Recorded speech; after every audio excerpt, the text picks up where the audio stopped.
Hi friends, it's Ashley from Ashley's Paper Heart, and today I thought we could do something a little bit different than my normal journaling content.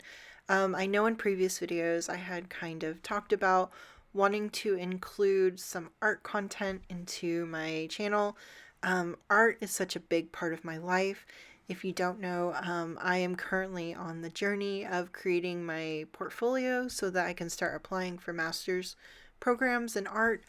I do have a bachelor's in fine art, um, but it's been like 12 years since I've been in school, so I've been out of school for a while. And so today I thought we could watch a time lapse of me doing some gesture drawing. And so if you don't know what gesture drawing is laying in of the action, form, and pose of a model. Um, and it usually consists of an artist drawing your subject in a series of poses, and these poses are typically short, so anywhere from 10 seconds to 5 minutes long. So all of these squirrels actually came from the Art Prof YouTube channel. I will link them down in the description below, but they have timed videos where they like switch out the poses every, I believe these were like a minute and a half. But they do have ones that have longer poses, so in case you are interested and you want to try it, then I will leave that down in the description. So as you can see, I did end up switching to I believe this is a pastel pencil. The neocrayon was getting like all over my hands and I was getting frustrated, so I switched to this pastel pencil, which honestly was just as messy. But I don't know. At the time, it felt like it wouldn't have been, but it kind of was. So, the very first time that I did gesture drawing was back in college, and it was in some life drawing classes. Then, we'd have the model, and they would pose for anywhere from 10 seconds to 30 seconds, and you just try to capture the movement and the shape of what they're doing. There's no like expectation of like extreme detail, but it's really a good warm up to help kind of like get the fluidity in your drawing. And also, it's almost like a workout for your brain too, because you're immediately trying to figure out like what are the most important shapes of this object that I'm drawing. And so it really helps, especially, and I even think that beginners could benefit from this.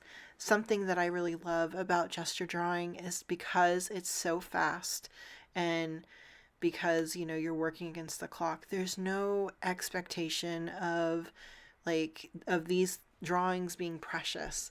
And I feel like when you look at social media, Instagram, YouTube, and you see all of these like pristine sketchbooks where it looks like every page is a finished piece, having these kind of like exercises and showing the exercises that help get you to those finished pieces, I think that's really important. Um, it really helps with not getting discouraged. And I feel like that kind of also goes into the whole journaling thing, like seeing the process. You can see where the mistakes are, or, where I've tripped up on something, or how I fix something if it didn't turn out the way that I wanted it to.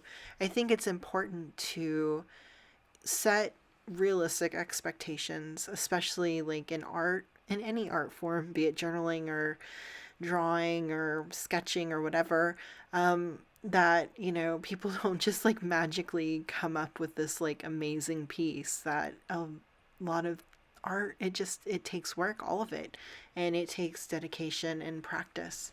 So, I also wanted to share some encouraging words to anyone who wants to learn how to draw, but maybe feels like they can't, or, for whatever reason. I didn't learn how to draw properly until college, and I was in my, early 20s by that point. Before then, I was never into art. I was absolutely awful at drawing anything. Like, I couldn't even draw a circle to save my life. Um, And then when I got into college, I actually started in video production, and then I ended up switching into graphic design. And in order to like do the graphic design program, I had to take all of these drawing classes, and you have no idea how intimidated I was, um, especially because there were like animation students in those drawing classes along with graphic design students. And all of these people had been like drawing, their entire lives. So they had like years on me. But something I did learn is that a lot of the people who had been drawing their entire lives, a lot of them were very resistant to learning what the professors like had to say. So like doing an underdrawing, like some of them were like, no, I could just draw it all like the first time, and they would just like completely ignore the assignment or the professors. But I learned that people who um weren't at that place, who didn't have like this overconfidence, they were much more, you could see a lot more growth because they were open to it. And so I want to tell you that drawing, particularly drawing, is a learned skill. It's not necessarily that you have to have natural talent, you have to have dedication and persistence, and you have to just keep going even when things look bad. Something that when I'm painting, there's always a hot mess stage, and that goes with drawing too. Um, there's always a point in your piece where it's just like, oh my gosh, it's gonna turn out bad, it's awful. But then if you push past that, usually you get to the other side and things look a lot better. And there are so many ways to save a piece, depending on whatever medium you're using. um, but I just want to tell you that if you've ever wanted to learn how to draw or paint, um, that you feel like having that kind of like outlet to express your creativity, do it. Just do it. And push past, the feelings of I'm not getting this or it's not turning out the way that I want to. I promise you, if you keep going and you keep practicing, you will get better. It's just like, riding a bike or exercising. You have to build um, that muscle memory. And a lot of it, like if you draw something over and over and over again, um, a lot of the times you will start to see where things need improvement and you'll start to figure it out. It's almost like, putting a puzzle together, I guess would be a way that I think about it. Um, and if you're looking for somewhere to start, I think gesture drawings are a great place to start. And be okay with your pieces looking awful in the beginning, because trust me, my very beginning sketchbooks, or like the very beginning work that I did in college, oh my gosh, cringe, cringe, cringe, so bad. But now I am pretty confident that I can draw anything or paint anything just with, time and practice. And most of art, um, most of drawing and painting, a lot of it is just being able to look at your subject and really study it and see the shapes and the forms and the angles that make up that subject. If you can draw a circle and a triangle and a rectangle or a square, then you can draw anything. I promise you that, because everything is made up of those shapes. Um, and those are just like little tips and tricks from me.